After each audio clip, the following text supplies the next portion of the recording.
নমস্কার বন্ধুরা, আমি বিকাশ। আপনারা দেখছেন তোমার আমার নিউজ। আমরা চলে এলাম আজকে আবার একটি নতুন ভিডিও নিয়ে। जब राइट आने का स्पेस था उस टाइम एक स्कूटी थी और एक कार था।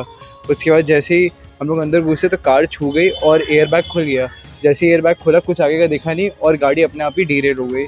গুজরাটের বরোদায় পথচারীদের গাড়ি চাপা দেওয়ার ঘটনায় গ্রেপ্তার 20 বছর বয়সী রক্ষিত চৌরাশিয়া। এই ঘটনায় এক মহিলার মৃত্যু হয়েছে, আহত বহু। কিন্তু জানেন কি, এই ঘটনার মাত্র 1 মাস আগেও পুলিশের নজরে এসেছিল অভিযুক্ত রক্ষিত। তদন্তে উঠে আসছে একের পর এক চাঞ্চল্যকর তথ্য। চলুন জেনে নেওয়া যাক বিস্তারিত আজকের প্রতিবেদন।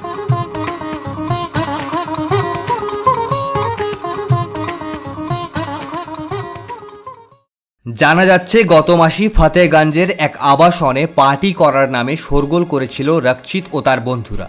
প্রতিবাদ করতে গেলে এক আইনজীবীকে হুমকি ও গালিগালাজ করেন তারা।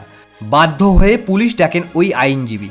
রক্ষিতদের থানায় নিয়ে গিয়ে ক্ষমা চাওয়ানোর পর ছেড়ে দেওয়া হয়, কিন্তু কোনো অভিযোগ দায়ের করা হয়নি। শুধুমাত্র থানার ডায়েরিতে ঘটনাটি নথিভুক্ত করা হয়েছে। কিন্তু 1 মাস পরই আরও ভয়ঙ্কর কাণ্ড ঘটায় রক্ষিত। বরোদার ব্যস্ত রাস্তায় একের পর এক পথচারীকে ধাক্কা মারেন তিনি। অভিযোগ, তখন নাকি গাড়ি থেকে নেমে চিৎকার করে বলেছিল, আরও একবার হয়ে যাক।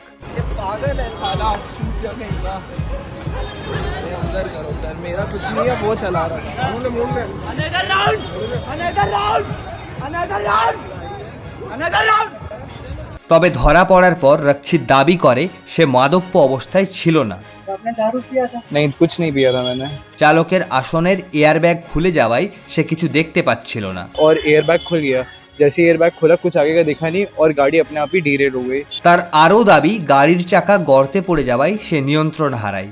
কিন্তু পুলিশের সন্দেহ রক্ষিত মাদপ্য অবস্থাতেই গাড়ি চালাচ্ছিল। তার বিরুদ্ধে আগেও বাগবিতণ্ডা ও ঝগড়ার অভিযোগ রয়েছে, তাই নতুন করে তদন্ত শুরু করেছে পুলিশ। এই ঘটনার পর স্থানীয়দের প্রশ্ন, 1 মাস আগের ঘটনায় কেন কোনো কড়া ব্যবস্থা নিল না প্রশাসন? যদি সেটা নেওয়া হতো তাহলে কি এমন প্রাণহানি রোখা যেত? এই ঘটনা নিয়ে আপনার কি মতামত কমেন্টে জানাতে ভুলবেন না। না না, আমার কথা হচ্ছে যে পশ্চিমবঙ্গের মুখ্যমন্ত্রী আপনি নিরপেক্ষ হচ্ছেন না কেন? আপনি হুমায়ুন কবিরকে শোকজ করছেন। হুমায়ুন কবির যার বিরুদ্ধে বলছে তার বিরুদ্ধে আপনি কি করেছেন বলুন? হুমায়ুন কবির যদি হুমায়ুন মুখার্জি হতো, হুমায়ুন ব্যানার্জি হতো, তাহলে তো আপনি করতেন না। আপনারা করছেন কেন? হিন্দু ভোটকে পকেটে পোড়ার জন্য। দেখো আমি হুমায়ুনকে চাললাম না, অথচ এই মুখ্যমন্ত্রী মমতা ব্যানার্জি আজ যিনি নীতির কারণে আদর্শের কারণে হুমায়ুনকে শোকজ করছে। যখন হুমায়ুনের কথায় এই মুর্শিদাবাদ জেলার শক্তিপুরে দাঙ্গা হচ্ছে, যখন হুমায়ুন কবির বলছেন 70% মুসলমান 30% হিন্দু, মনে করলে মুসলমানরা হিন্দুকে জলে ভাসিয়ে দিতে পারে, আপনি তো প্রোটেস্ট করেননি। কারণ তখন আপনার প্রয়োজন ছিল মুসলমান ভোট। পশ্চিমবঙ্গে সাম্প্রদায়িক রাজনীতির অভিযোগ ঘিরে নতুন বিতর্ক। মুখ্যমন্ত্রী মমতা বন্দ্যোপাধ্যায়ের নিরপেক্ষতা নিয়ে সরব কংগ্রেস নেতা অধীর চৌধুরী। তার অভিযোগ, হুমায়ুন কবিরের বিরুদ্ধে শোকজ নোটিশ পাঠালেও অন্যদের ক্ষেত্রে সেই পদক্ষেপ নিচ্ছেন না মুখ্যমন্ত্রী। হুমায়ুন কবির যদি হুমায়ুন মুখার্জি বা ব্যানার্জি হতেন, তাহলে কি মমতা বন্দ্যোপাধ্যায় একইভাবে শোকজ করতেন? তিনি কি নিরপেক্ষভাবে প্রশাসন চালাচ্ছেন, নাকি হিন্দু ভোট ব্যাংকের দিকে নজর রেখে সিদ্ধান্ত নিচ্ছেন? তবে এই মন্তব্যের পর তৃণমূলের তরফ থেকে পাল্টা আক্রমণ আসতে পারে বলে মনে করছে একাংশ। কংগ্রেস তৃণমূলের সংঘাত কি নতুন মাত্রা নেবে? আপাতত রাজনৈতিক মহলের দিকে নজর থাকবে।